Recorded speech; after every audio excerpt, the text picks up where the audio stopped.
Assalamualaikum warahmatullahi wabarakatuh, Ustaz. Waalaikumsalam warahmatullahi wabarakatuh. Ini mau curhat lagi nih, Ustaz.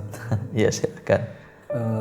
Jadi saya kok ngelihat fenomena ta'aruf itu orang di awal udah semangat banget, langsung berani mengajukan kayak gitu. Cuman waktu proses sudah berjalan, mereka langsung kayak ragu, muncul di tengah-tengah jalan tuh ragu, terus nggak berani memberikan keputusan. Istilahnya ghosting mungkin ya. Nah, kalau menurut Ustadz tuh dengan fenomena begitu gimana sih tuh? Ya, yang pertama yang perlu kita lakukan itu mengukur dulu kemampuan kita. Jadi sebelum menikah itu kita harus tahu ya bahwa kita ini sebetulnya sudah siap atau belum.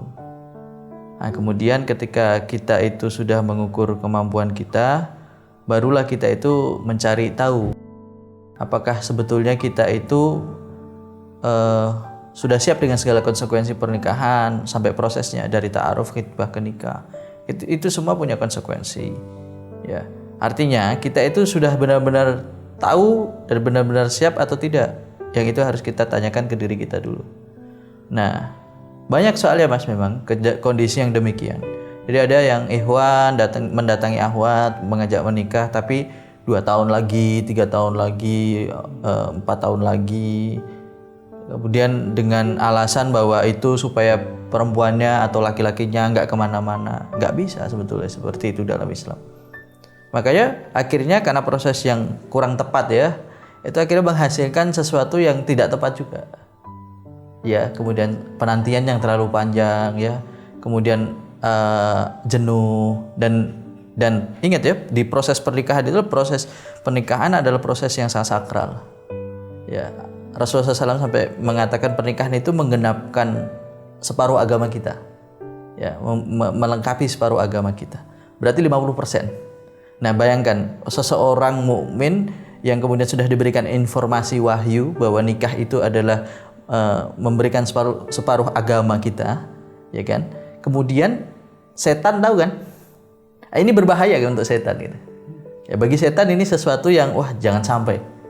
Maka ketika proses itu selalu ada campur tangan setan juga, apalagi dengan proses yang lama tadi, yang saya akan nikahin kamu insya Allah 3 tahun lagi. Wah, setan ada di situ, memberikan was-was, bahkan kadang yang paling parah itu dia diberikan ujian, yaitu mungkin ada akhwat yang lebih menarik, ada ikhwan yang lebih menarik, lebih baik, lebih oke daripada sebelumnya. Akhirnya ya saling menyakiti kan. Ada yang kemudian mulai tidak yakin dengan calonnya ini, kemudian dia akhirnya pergi dengan yang lain. Bahkan ada yang sampai kemudian dia memilih maksiat, dia pacaran karena nggak kuat terlalu lama begitu menunggu dan seterusnya. Maka ya kembali ke posisi awal, sebetulnya kalau kita memang menyukai wanita ya, konsekuensinya adalah menikahinya. Tetapi untuk menikahinya ini kita harus tahu kita ini sebetulnya sedang dalam kondisi siap atau tidak. Ya dulu Sayyidina Ali bin Abi Thalib itu ketika menyukai Sayyidatuna Fatimah Az-Zahra, beliau itu mengalami fase yang demikian. Jadi ada keraguan-raguan, ada sebetulnya saya ini cocok nggak, pantas nggak. Bukan tidak siap ya. Sayyidina Ali ketika itu sudah siap pada usianya, usia menikahnya 21 tahun kalau di sirah ya. Beliau itu merasa sepertinya saya sudah siap, ya sudah siap. Tetapi beliau itu dari segi yang lain beliau merasa belum. Seperti misalkan persoalan harta ya, persoalan harta, kemudian persoalan jabatan, persoalan status sosial lah ketika itu. Karena Sayyidina Ali bin Abi Thalib kita tahu semua kondisinya miskin ketika itu, ya kan. Beliau itu agak tidak pede begitu dengan pesaing-pesaingnya, karena waktu itu sahabat mulia itu pada mencoba meminang anak Rasulullah SAW yang paling kecil ini, Abu Bakar ya kan, sudah pernah mencobanya, Umar pernah mencobanya begitu ya, dan sahabat mulia yang lain. Tapi ditolak memang oleh Rasulullah SAW. Kemudian Ali berpikir, kenapa standarnya luar biasa gitu. Jadi berpikirnya kemana-mana kan, wah standarnya luar biasa gitu. Tapi kemudian Sayyidina Ali dikuatkan oleh sahabat-sahabatnya.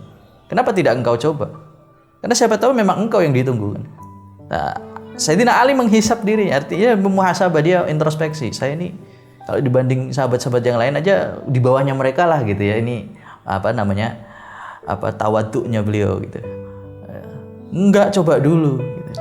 Artinya begini, ketika Sayyidina Ali datang kepada Rasulullah SAW, itu dalam keadaan sudah siap. Ya, sudah siap.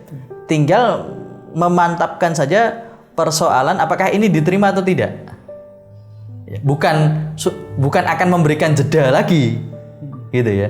Nah, kebanyakan orang hari ini tuh proses ta'aruf, mereka tuh masih memberikan jeda lagi gitu. Nah, ini menjadi masalah. Akhirnya di jeda inilah kemudian kita itu sering saling menyakiti satu sama lain. Ada yang kemudian tidak siap, harus menunggu 1 tahun lamanya. Ada yang kemudian sampai disuruh menunggu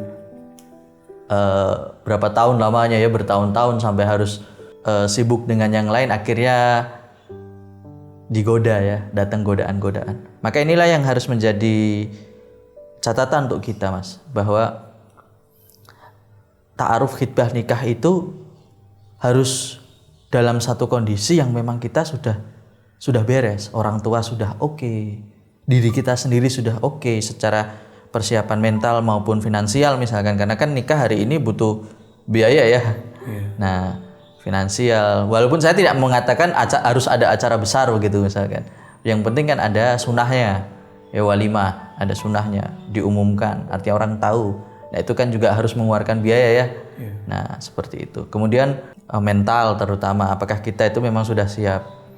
Sehingga fenomena ghosting itu tidak akan terjadi kalau seandainya orang-orang itu memahami bahwa ya ta'aruf ini adalah persoalan I'm ready to go with you.